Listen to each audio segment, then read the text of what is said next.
बिस्मिल्लाहिर्रहमानिर्रहीम। अस्सलाम वालेकुम वरहमतुल्लाहि वबरकातुहू। मेरिट ऑफ लाइफ के प्यारे नाजरीन, उम्मीद करती हूँ कि आप लोग बिल्कुल खैरियत से होंगे और अल्लाह ताला के फजलो करम से अपने घरों में महफूज होंगे। इन्वान शुरू करने से पहले मेरी आप लोगों से गुजारिश है, मेरी इस वीडियो को लाइक करें, सब्सक्राइब करें और साथ लगे हुए बेल आइकन को प्रेस करें ताकि मेरी हर नई आने वाली वीडियो का नोटिफिकेशन आपको बर वक्त मिल सके। रुखसत करने के बाद अपने मेहमान की शिकायत न कर। बहादुर मुकाबले के वक्त आजमाया जाता है। कभी भी अपने माँ बाप और उस्ताद की शिकायत न कर। बीवी के सामने इसके मिक्के वालों की शिकायत न कर।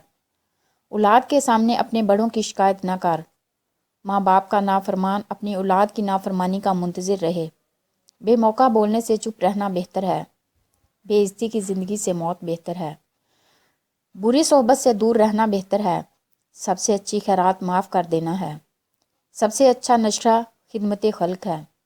सबसे बड़ा बहादुर बदला ना लेने वाला है। मर्द की खूबसूरती इसकी फसाहत है। ग़ीबत अमल को खा जाती है। माँ बाप का हुक्म चाहे नागवार हो कबूल कर ले। नसीहत की बात चाहे कड़वी हो कबूल कर ले।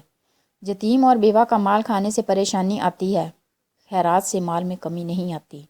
बहस करने में जाहल से शिकस्त खा ले, फजूल खर्ची करने से मुफलसी आती है। बेअदबी करने से बदनसीबी आती है, तौबा गुनाह को खा जाती है। गरीब की दावत चाहे तकलीफ दा हो कबूल कर ले।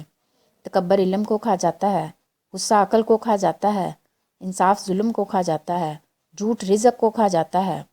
दोस्त को मुसीबत के वक्त आजमाया जाता है। अमानतदार मुफलसी के वक्त आजमाया जाता है। बुर्दबार को गुस्से के वक्त आजमाया जाता है। अपनी ज़बान को ज़िक्र इलाही में मशगूल रखो। खुदा से डरने वाले की ज़बान गूंगी हो जाती है। खामोश ज़बान सैकड़ों ज़बानों से अच्छी है। तो व्यूअर्स, आप लोगों के कीमती वक्त का बहुत बहुत शुक्रिया। अल्लाह हाफिज़।